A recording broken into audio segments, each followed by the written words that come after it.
Welcome to the Gavel. I'm Linda Akibe. Now, many Nigerians have been reeling from the shock of the killings of students in Federal Government College, Yobe State, almost 2 weeks ago. There have been other attacks on Nigerians since that incident. Now, the Senate and the House of Representatives have had several meetings with security agencies to confront the security challenges plaguing the northeastern part of the country. The Senate Committee on Defense last week met with the Chief of Army Staff, and more recently, the Speaker of the House of Representatives has been speaking on how to further equip our military personnel. Let's see. The House of Representatives has stressed the need for the government to come up with other ideas for a solution to the insurgency in the northeast. At a special plenary session held to remember the 59 students that were killed in an attack by insurgents in Yobe State, the Speaker of the House said the government, including the legislature, must act swiftly to ensure the protection of all citizens and end the killings of innocent Nigerians. Mr. Tambuwal pointed out that the government had run out of excuses to live up to its responsibility to protect Nigerian children.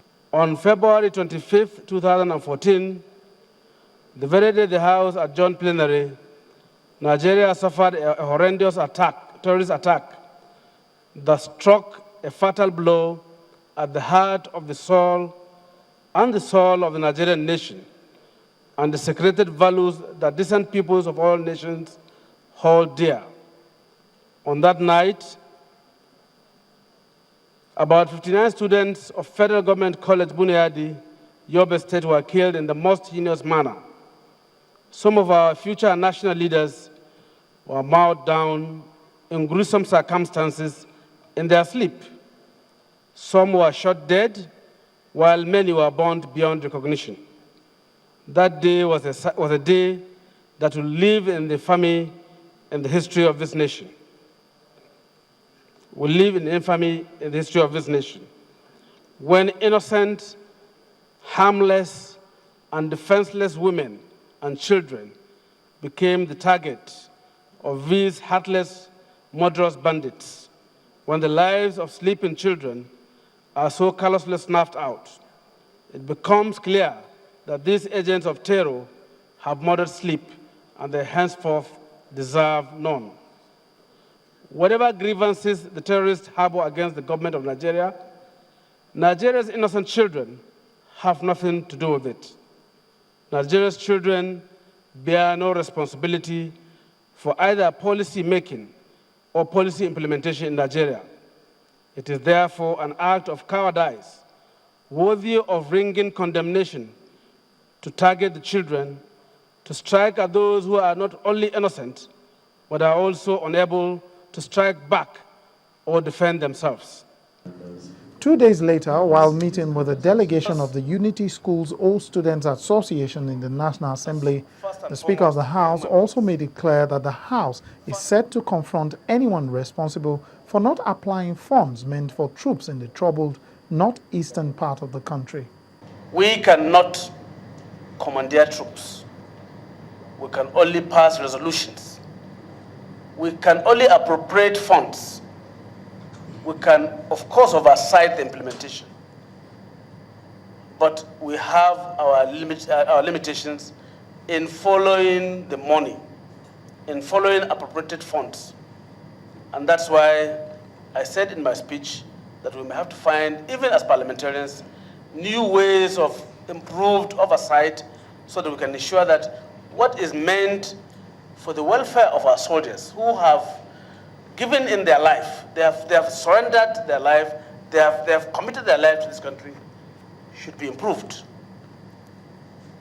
A situation whereby we appropriate funds for our men to be well taken care of, to be well kitted, and for them to have the best of arms.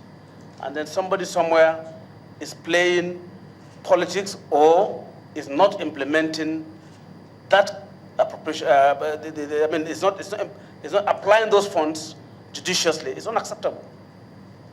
And we are ready to take on whoever is involved in that. Very soon, by the time we come back, we are going to have some motions that are talking about welfare of our men on the field. because we have received several complaints from soldiers that they are not getting what is due to them.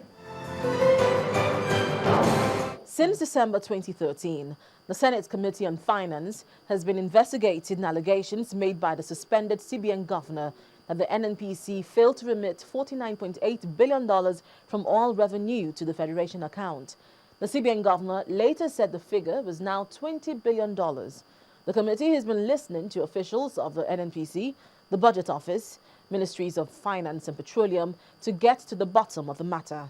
The public hearing on the investigation is over, and the committee has moved to the next stage, which is the technical aspect of the investigation.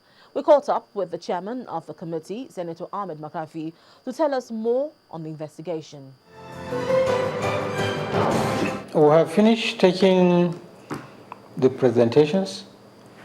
Mind you, what we are trying to do is to establish where a total of $47 billion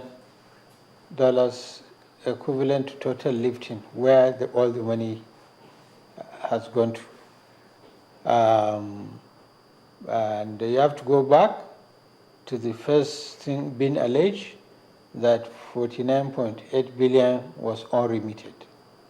Of course, subsequently, we know the figures keep on changing from one figure to the other.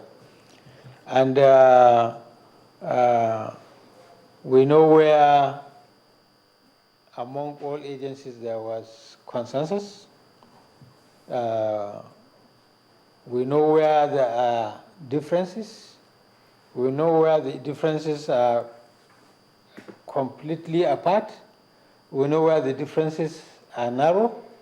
And all sides have made their submissions back with the other supporting documents. You are witnesses to the fact that we have called other parties to various agreements to confirm certain aspects of transactions and if they did receive certain money or not. You are there when those to confirm certain things have confirmed. So we retire into a technical meeting to take each of these items. Everything that has to be done legally and constitutionally.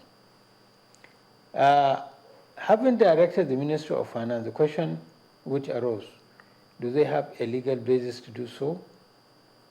And we found out that they don't have a legal basis to do so. Can the National Assembly do so? Yes, if we, the committee ourselves, will go and do it. But we cannot appoint auditors to go into executive arm. But we ourselves can go anywhere and ask for anything. But if we say we ourselves will do it, do we have the capacity? We don't. But there must be forensic audit.